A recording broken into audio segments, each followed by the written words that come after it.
Disposal.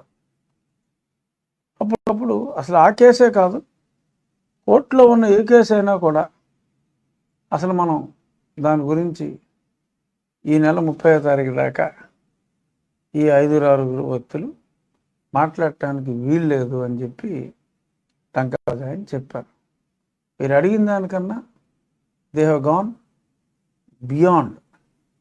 మరి అదొక ఆశ్చర్యకరమైన సంఘటన. కానీ ఆ పేపర్లో మటుకు పుంకాలుగా రాస్తానే ఉంటారు. వీళ్ళైతే పాపం మాట్లాడటానికి వీలేదు అని చెప్పి అంటున్నారు. ఇది ఒక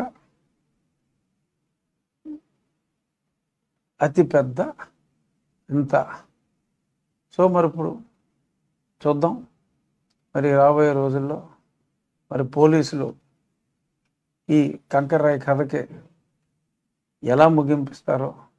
అభం శుభం తెలియని ఆ చిన్నపిల్లాడు ఆ సతీష్ని ఏ రకంగా వాడతారో, పాపం అతనేమైపోతాడో, దుర్గారావు ఏమైపోతాడో, ఇంకా ఎవరి పేర్లు పెట్టి ఎలాగ అల్లరి చేయాలనుకుంటున్నారో. అసలు కోర్టుకి వెళ్తే ఈ కేసు నిలబడుతుందా అనేది కూడా అనుమానం. ఇక ఈ కంకర్రాయిని పక్కన పెడితే మరి నిన్న నా తరపున, నిన్న ఏకాదశి కాబట్టి శ్రీమతి నా తనయుడు ఉండి ఎంఆర్ఓ ఆఫీస్లో నా నామినేషన్ దాఖలు చేశారు. సో ఒక 18-19 రకరకాల కేసులు, అందులో నేను ఈ జగన్మోహన్ రెడ్డి పెట్టినయే 15 కాదు, ఆల్మోస్ట్ 16, ఇంకో 2 వేరే కేసులు ఉన్నాయి.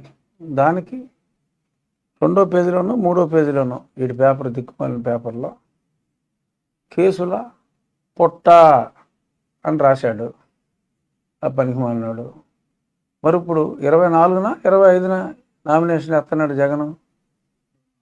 24న 5వ తారీఖు సాక్షిలో కేసులు గుట్ట అని రాసుకోరా పనికిమాలినాడా. ఎన్ని కేసులు ఉన్నాయమ్మా నీ మీద. ఆయన former director CBI Dawood Ibrahim మీద కూడా ఈయన కేసులు లేవని చెప్పి ఆయన ట్వీట్ పెట్టాడు. ఆ ట్వీట్కి వీళ్ళు ఏడ్చుకున్నారు, అది వేరే విషయం. మరి 25వ తారీఖు ఏమో జగన్ శ్రీమతి భారతి